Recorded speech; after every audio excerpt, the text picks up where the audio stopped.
And he's standing over me, and he pulls me back by the hair, and he looks at me, and he goes, "Sorry, Rick."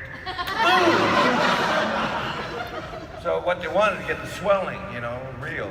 And then Harley backstage started working on grinding my face with the sandpaper. And to answer the question about makeup,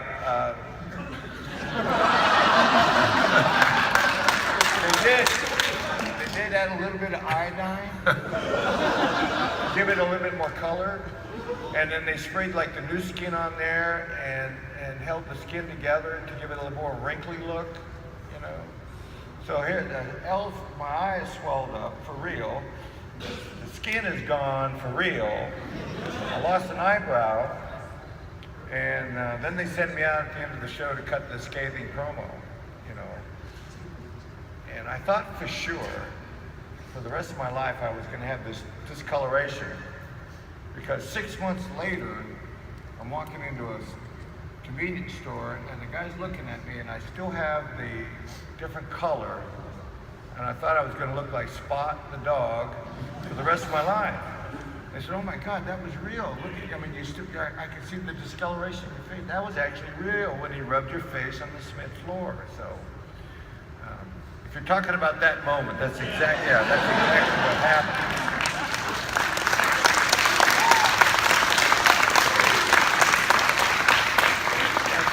We used to do it back then. Everything you take a hard way, I never thought Harley with the sandpaper. Everybody take a moment to recover from that story. What is going to be successful, and a lot of times who I'll be working with. And the reason that the deal with Daniel Bryan worked is because it was Daniel Bryan. And it wouldn't have worked with anyone else. But Team Hell No I had a great time, because yes, for most of my career I played a very dark, evil, demented, twisted, sick, everything you want to sadistic, everything you want to possibly say, and that gave me the opportunity to show people that I could do more than that, and I think if you would have said in 2003 that Kane was going to be funny and the comedic element on the show, people would have just looked at you. So it really depends. The great thing about the original masked Kane was there was so much mystery about it, and there was a very serious mystique that was unique. And of course, then again, the reason that it was unique was because it was paired up against The Undertaker, and it was treated seriously, and it was it was like much more of a fantastical thing than anything else on the show, of course. And then, you move through the various, I've heard people describe then when I had the mask without the mouth, that was more like a superhero type thing, and then you moved into the actual horror monster, without the mask and all that stuff, and then back to the mask, and then this stuff with Daniel Bryan. I said the stuff with Team Hell No was probably the most fun I'd ever had, and the reason for that was I got to do something different, and got to make people laugh, which was something I don't normally get to do. But the company got in touch with Barnum and Bailey, and their fire-breathing guy refused to show because he said, I'm not going to tell him my secret. He's not going to expose the business. Yeah. Expose the business. So they sent an office guy, his name was Bruce Pritchard, down with me, and we're in Florida at one of those little parking lot carnivals. And knock on the door, and this guy, his name was Brian LaPalme, and he was a big-time wrestling fan, and he was so happy to show me. And the big top tent was not fully erected yet, so he was so anxious to show me. So he got this a shot of kerosene. This is what he said. He said, Ricky, you're going to use kerosene. A lot of guys use white lightning or 150 or 80 proof, you know, but that's, you know, when they blow the fire, it just comes out like a white flame. He said, you use kerosene and it's full of reds and blues and yellows, you know, the colors are great, you know. Kerosene's a real dirty fuel, but you'll get a big crowd reaction from it. Doesn't matter what it does to your health. So, he says, when you light your torch and you do it outside, make sure you hold it up and you watch which way the flames go, because that'll tell you the wind direction. So you want the flames to go away from you, obviously. All right, so he takes a big swallow. He's got a mouthful of kerosene, and he puts his torch up, and just as he's getting ready to blow into the torch, the wind shifts and he blows the kerosene all over his face. And of course he's you know, he's running around the parking lot. And I'm with Bruce Pritchard standing there, and I said, Bruce, you see, and Brian LaPalme told me he's been blowing fire for 10 years. I said, we got a 10-year veteran running around the parking lot with his face on fire. And I said, you call up Vince right now and tell him that I ain't doing it. I'm not doing this.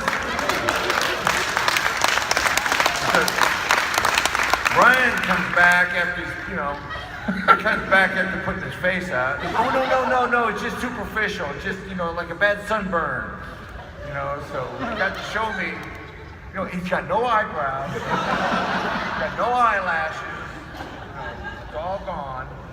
And so he started to show me a little bit how to do fire. The next morning, we come back for the second session, and I knock on his little trailer that he pulled behind his car, and he shows up, and I'm like, oh my God! He's got all these big water bubbles, you know? He's got these water bubbles. And he's standing there, and I'm looking, oh my God! And he starts popping them, you know? And he just did it as a joke, right? Oh man, I just fooled you, yeah, you know.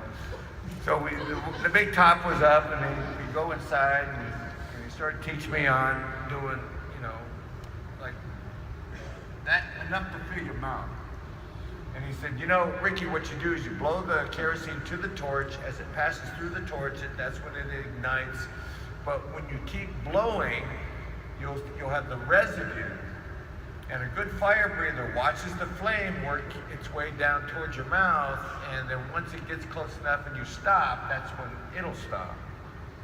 So there's been a couple times to which I'm blowing, and blowing the mist, and I'm watching it work my way, and I've had my lips on fire. I didn't cut it off fast enough. You know? And then of course you got kerosene that runs down your neck and down your chest, and that's on fire. So you're standing on the top rope, and you know, when I got approached by Vince and the company, they said, well, we'd like for you to do it on pay-per-views, which at that time, you know, we had maybe one pay-per-view a month, right? And he said, God, but it makes for such great TV. Would you mind doing it for TVs? So now we went from once a month to 2, 4, 6, 8, you know, 8, 9 times a month. And then the reports come back, and when we started going out on the road to the live events, the fans were expecting Ricky to do the fire breathing at the live shows, which we did live shows all the other nights of the week. So it started off at once a month, and it ended up being 30 times a month. It worked every night, then you do TVs and pay-per-views.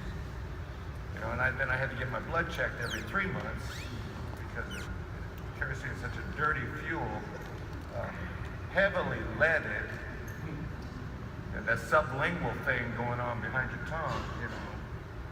But I kept getting, you know, clear reports. But those 2 years of doing fire breathing and all that, I thought it was cool in the beginning, but then doing it every night, it sort of wears on you. And unbeknown to a lot of fans, but 5 minutes into the match, and I got that residue in my taste in my mouth, you know, kerosene. And then 5 minutes into the match, the guy's picking me up, slamming me, and I'm having these kerosene farts. I can't control it. It's because of the kerosene, you know. I got slammed. And the referee walks by and he goes, "Oh my God! Whoa!" You know, and that was every night. More, you know, God bless the guy I'm working with. You know, I put him in the head scissors and he said, "Don't you dare." Don't you think about it, Ricky. Yeah, so it was, you know. You ever see that nighttime when you're sitting with your buddies and you're lighting farts? Getting a little bit off the wrestling track.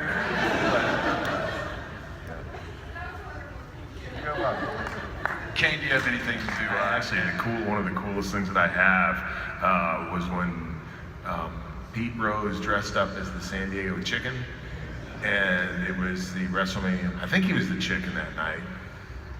He may not have been. It was WrestleMania 2000. You guys remember in Anaheim? Was he the Chicken or was he not the Chicken? Was he chicken or chickenless? Was he just Pete? Yes, he comes out with a baseball bat, tries to hit me with it. Rikishi stops it. I think I will do, you know, whatever I always did to him. Chokeslammed or tombstoned him. And then Rikishi gave him the stink face.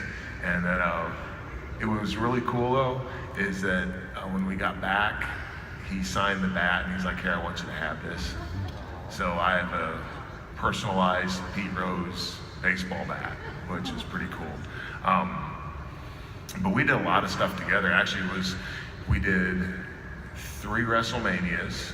The first one in Boston, and if Pete Rose hadn't been a baseball player, he would have been one of the greatest heels of all time. I mean, he had the great line that night. We're in Boston before the match, you know, and he's like, "Hey, I left some tickets for some friends, but they couldn't bend over to pick them up." Just like Billy Buckner when the Red Sox lost the World Series. Yeah, same deal. So he gets booed out of the building, and then here I come, and you know, and then the next year I think it was at WrestleMania. I think that was where he was the Chicken, and then the next year at WrestleMania, and then we also did a commercial promoting a pay-per-view. He was like the grouchy old man, and kids would knock on his door, you know, "Go away," and then I show up, and you know, and he got, I guess you'd call it Pete Rose, because that's what always happened to him. So, yeah, but just I have an unhealthy obsession beating Pete Rose up.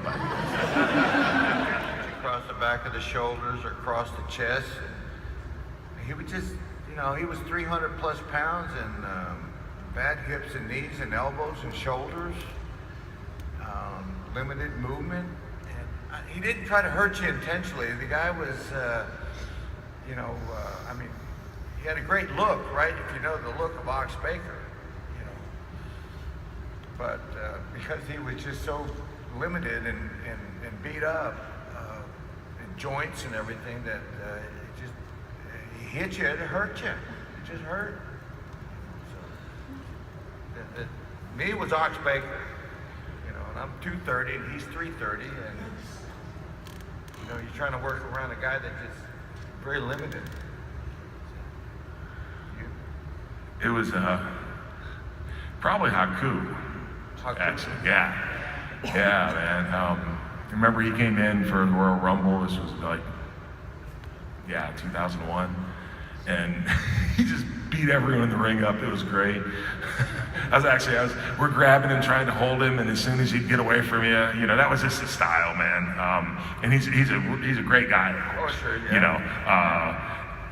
But he was just like a nonstop buzzsaw that night, and yeah, it was just he was chopping me across the chest, and finally I'm like, "Dude, I'm just gonna throw myself out if you don't stop doing that." What is your name? Where are you here from?